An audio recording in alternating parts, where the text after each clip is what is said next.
Hi friends, please subscribe to Amravati Media and press the bell icon for more latest updates. అక్కడ టీడీపీలో ముసలం. విశాఖ దక్షిణం నియోజకవర్గం తెలుగుదేశం పార్టీలో ముసలం పుట్టింది.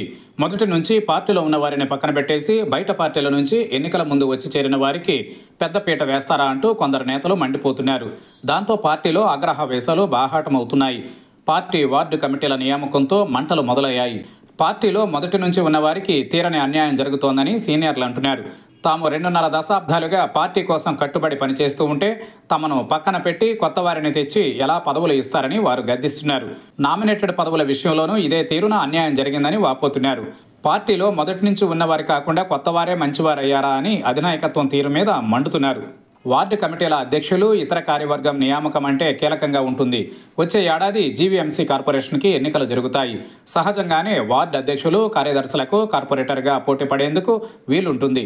వారే ఎక్కువగా హైలైట్ అవుతారు కాబట్టి టికెట్ కూడా దక్కే వీలుంటుంది. అందుకే ఇప్పుడు ఈ పదవుల విషయంలో రచ్చ సాగుతోంది అని అంటున్నారు. ఇక టీడీపీ ఇన్ఛార్జిగా ఉన్న నేత గతంలో వైసీపీలో పనిచేసిన వారు. ఆయన ఎన్నికల ముందు ఇటువైపు వచ్చారు. ఆయన తన వారికి పదవులు కట్టబెడుతున్నారు అన్నది ఒరిజినల్ టీడీపీ నేతల ఆవేదనగా, ఆగ్రహంగా ఉంది. ఇలాగైతే తాము పార్టీలో ఉండి ఏమి లాభమని అంటున్నారు. పార్టీకి దశాబ్దాలుగా పనిచేసినా గుర్తింపు లభించకపోతే ఏం చేయాలని నిర్వేదం చెందుతున్నారు. అసలే టీడీపీ, జనసేనల మధ్య ఆధిపత్య పోరు ఈ నియోజకవర్గంలో ఉంది. ఇప్పుడు పసుపు పార్టీలో కూడా అసంతృప్తి రాజుకోవడంతో సర్దుబాటు చేయాల్సిందే అని అంటున్నారు.